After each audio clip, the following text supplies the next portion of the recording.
Good evening dear students.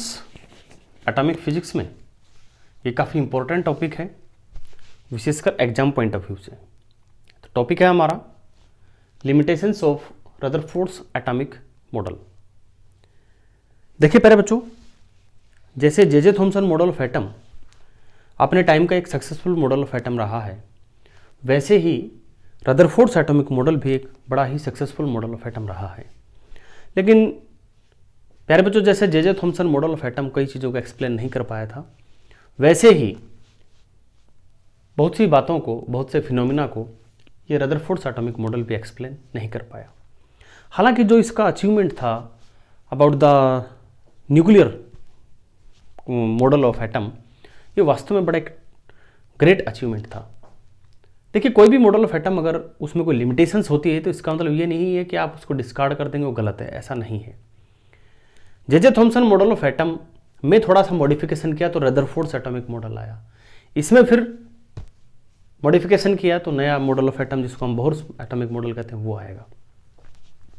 तो हम ये नहीं कह सकते कि वो गलत था। प्यारे बच्चों, जो दो serious limitations Rutherford's atomic model के साथ थी, वो क्या थी? सबसे पहली जो लिमिटेशन थी रदरफोर्ड्स एटॉमिक मॉडल के पास, वो थी कि ये एटम की स्टेबिलिटी एक्सप्लेन नहीं कर पाया। प्यारे बच्चों, डेली लाइफ में हम देखते हैं कि एटम एक स्टेबल स्ट्रक्चर है, क्योंकि एटम स्टेबल है तभी ये पूरा यूनिवर्स है। लेकिन अगर रदरफोर्ड्स एटॉमिक मॉडल को हम सही मान लेते हैं तो एक एटम स्टेबल नहीं हो सकते। यानी जो मॉडल ऑफ एटम हम इमेजिन करते हैं कि रदरफोर्ड्स एटॉमिक मॉडल जो है वो करेक्ट मॉडल है, तो उस तरह का एटम स्टेबल नहीं हो सकता।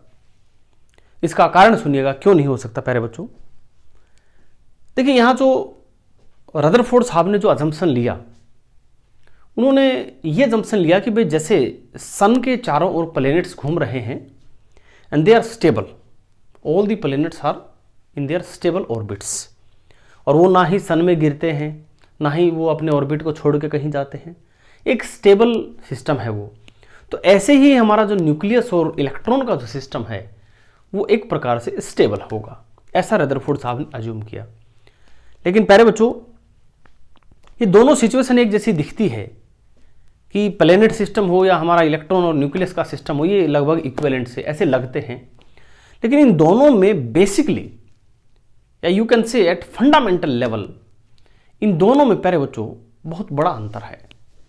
और वो अंतर है बच्चों नेचर ऑफ फोर्स का। प्लैनेट्स और सन के बीच में जो फोर्स है प्यारे बच्चों, वो ग्रेविटेशनल फोर्स है। और जो न्यूक्लियस और इलेक्ट्रॉन के बीच में जो फोर्स है वो इलेक्ट्रोस्टैटिक फोर्स है। और इन दोनों फोर्सेस का जो कैरेक्टर है वो बहुत ही अलग है। हालांकि बहुत से कैरेक्टर इनके मिलते हैं। आप इधर कूलॉम्स लॉ देखिए, उधर न्यूटन्स लॉ ऑफ ग्रेविटेशन देखिए, बिल्कुल एक जैसा दिखता है। इधर चार्ज है, उधर मास है, पर जो बेसिक डिफरेंस यही आ जाता है कि वहां जो फोर्स ऑफ ग्रेविटेशन है प्लैनेट्स के केस में, वो मासिस के बीच में है, जबकि यहां जो फोर्स ऑफ अट्रैक्शन है, इलेक्ट्रोस्टैटिक फोर्स ऑफ अट्रैक्शन, वो चार्जेस के बीच में है। और उन चार्ज में जो एक चार्ज है हमारा इलेक्ट्रॉन, वो इलेक्ट्रॉन कंटिन्यूअसली सर्कुलर मोशन में है न्यूक्लियस के अबाउट। तो प्यारे बच्चों, ये हमने मान लिया atomic nucleus, and our electron is continuously revolving around this nucleus. This electron orbit is not to scale.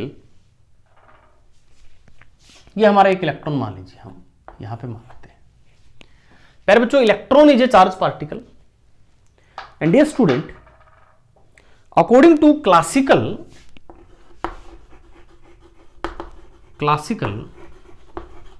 Electromagnetic theory,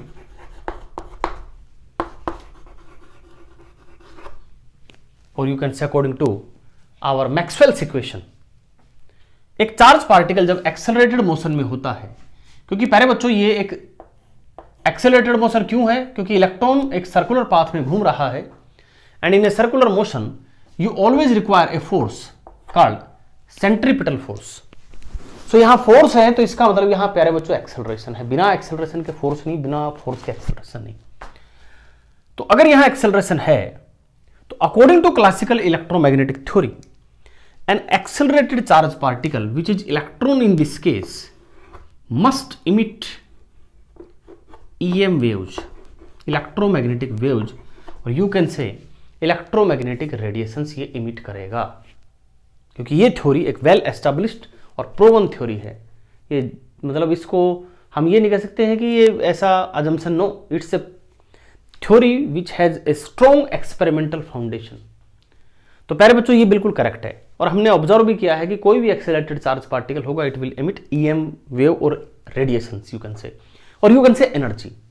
it means this electron is going to emit some energy, and if this is going to emit some energy, तो इसका खुद का energy कम होगा, और खुद का energy यानी इसका काइनेटिक एनर्जी कम होगा। और प्यारे बच्चों अगर इसका काइनेटिक एनर्जी कम हुआ तो ये इलेक्ट्रॉन अपना रेडियस छोटा करेगा। एंड डियर स्टूडेंट, ये क्योंकि अब ये रेडियस छोटा करने से एक्सेलरेशन तो अभी भी है, और ये चार्ज पार्टिकल है, ये और EM वेव छोड़ेगा, और ये फाइनली EM वेव छोड़ते छोड़ते अपनी एनर्जी कम करते करते आकर के न्यूक्लियस में गिर जाएगा with in a fraction of second. मतलब हम अनइमेजिनेबली स्मॉल इंटरवल ऑफ टाइम में पूरा का पूरा एटम कोलैप्स। इसका मतलब तो ऐसा यूनिवर्स बन ही नहीं सकता जैसा अब है, अगर हम इस मॉडल ऑफ एटम को करेक्ट मानते हैं तो। It means according to Rutherford's atomic model it cannot be a stable model of atom, जबकि एटम हम रियलिटी में क्या देखते हैं, ये स्टेबल है। तो जो सबसे पहला सीरियस लिमिटेशन था इस मॉडल का, that was it could not explain the stability of atom, ये एटम की स्टेबिलिटी एक्सप्लेन नहीं कर पाया। सेकंड जो इसका लिमिटेशन था वो ये था प्यारे बच्चों कि हालांकि सेकंड लिमिटेशन में कुछ एक दो टर्म ऐसी है जो अभी कराई नहीं है, आगे आएगी। वो ये है प्यारे बच्चों, जैसे जैसे इलेक्ट्रॉन अंदर की तरफ आएगा वैसे वैसे इसका एनर्जी तो घटेगा लेकिन इलेक्ट्रॉन का फ्रीक्वेंसी बढ़ेगा। ठीक है प्यारे बच्चों, according to this model of atom the frequency of revolving electron is inversely proportional to the distance of electron from the nucleus। तो प्यारे बच्चों यानी जैसे जैसे इलेक्ट्रॉन इसके पास आएगा, इसमें गिरेगा, वैसे वैसे उसका फ्रीक्वेंसी बढ़ेगा। और ये क्लासिकल इलेक्ट्रोमैग्नेटिक थ्योरी हमें एक और बात बताती है, वो ये है कि कोई भी चार्ज पार्टिकल जो EM वेव को इमिट करता है उसकी एक फ्रीक्वेंसी होती है। ये फ्रीक्वेंसी है इमिटेड इलेक्ट्रोमैग्नेटिक वेव की। ठीक है, इमिटेड इलेक्ट्रोमैग्नेटिक वेव की। और according to classical electromagnetic theory यही वो फ्रीक्वेंसी होगी जिस फ्रीक्वेंसी से इलेक्ट्रॉन रिवॉल्व करेगा। रेवोल्यूशन, ये रेवोल्यूशन, ये दूसरा वाला रेवोल्यूशन मैंने लिख दिया, या आप इसको कह सकते हैं frequency of rotation around the nucleus. तो प्यारे बच्चों जिस फ्रीक्वेंसी से इलेक्ट्रॉन रिवॉल्व करेगा, this is the correct word, revolve, frequency of revolution. ठीक है, या revolvation, revolvation is the correct word, not revolution, revolvation. तो प्यारे बच्चों इलेक्ट्रॉन जिस फ्रीक्वेंसी से रिवॉल्व करेगा न्यूक्लियस के चारों ओर, उसी फ्रीक्वेंसी की वो लाइट इमिट करेगा according to classical electromagnetic theory. So dear student, it means electron जैसे जैसे इसमें न्यूक्लियस में गिरता आएगा वैसे वैसे उसका फ्रीक्वेंसी बढ़ता जाएगा। इसका मतलब जो रेडिएशन ये इमिट कर रहा है उसका फ्रीक्वेंसी भी बढ़ता जाएगा।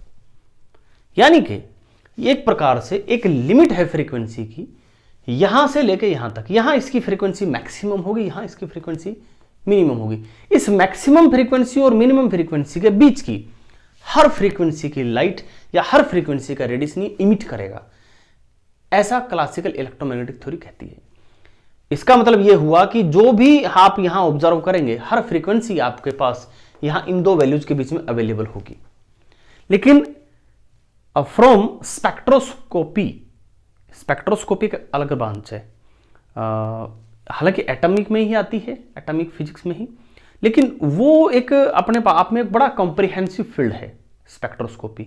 तो स्पेक्ट्रोस्कोपी में जो एक्सपेरिमेंटली हमने जो ऑब्जर्व किया वो ये किया कि कोई भी एटम है, कोई भी एटम, उससे जो लाइट आ रही है वो एक फिक्स फ्रीक्वेंसी की आ रही है, उसमें हर एक फ्रीक्वेंसी शामिल नहीं है। तो इनमें जो बच्चों बेसिक डिफरेंस था वो यही था कि यहां से जो लाइट आएगी उसमें लगभग सारी फ्रीक्वेंसी मौजूद होगी दो वैल्यूज के बीच की, जबकि एक्चुअली क्या होता है कि हमारे पास सिर्फ कुछ फिक्स फ्रीक्वेंसी की ही लाइट आती है। और इसको अगर हम स्पेक्ट्रोस्कोपी के टर्म में कहें तो ये कह सकते हैं कि अकॉर्डिंग टू दिस मॉडल जो एटॉमिक स्पेक्ट्रा होगा वो कॉन्टिन्यूअस होगा, and actually the atomic spectra is a line spectra. प्यारे बच्चों, एटॉमिक स्पेक्ट्रा क्या होता है, एटॉमिक स्पेक्ट्रम क्या होता है, वो हम अगले लेक्चर में करेंगे। ठीक है, फिलहाल यही समझ लो कि इसका जो सेकंड लिमिटेशन है, it could not successfully explain the spectra of atom. Experimentally कुछ है और इसमें थ्योरेटिकली कुछ प्रिडिक्ट करता है। So these were the two serious limitations with the associated with the Rutherford's atomic model. तो प्यारे बच्चों, अब इससे अगले लेक्चर में हम पढ़ेंगे कि एटॉमिक स्पेक्ट्रा क्या है, यानी इसने जिस चीज को एक्सप्लेन नहीं किया वो एक्चुअल में क्या है, एटॉमिक स्पेक्ट्रा क्या है। फिर हम अगला मॉडल ऑफ एटम पढ़ेंगे, बोर्स मॉडल ऑफ एटम, जो स्पेक्ट्रा को एक्सप्लेन करता है। क्योंकि हमारा जो स्टडी चल रहा है वो ऐसे चल रहा है, पहले J Thomson model of atom पढ़ा, फिर जे थॉमसन मॉडल का हमने लिमिटेशन पढ़ा। तो उसके लिमिटेशन में था कि अल्फा पार्टिकल स्कैटरिंग एक्सप्लेन नहीं कर पाया, तो हमने क्या किया, फिर पढ़ा अल्फा स्कैटरिंग है क्या, वो पढ़ लिया, उसको इन्होंने एक्सप्लेन किया। तो अब इसका लिमिटेशन हम पढ़ेंगे, वो हमने देखा कि इसका लिमिटेशन ये है। अब प्यारे बच्चों ये पढ़ेंगे स्पेक्ट्रा, फिर नया मॉडल ऑफ एटम पढ़ेंगे जो स्पेक्ट्रा को एक्सप्लेन करेगा, फिर उस नए मॉडल ऑफ एटम की लिमिटेशंस पढ़ेंगे। ठीक है, उससे आगे आपके सिलेबस में नहीं है। ठीक है, थैंक यू प्यारे बच्चों फॉर वॉचिंग द वीडियो।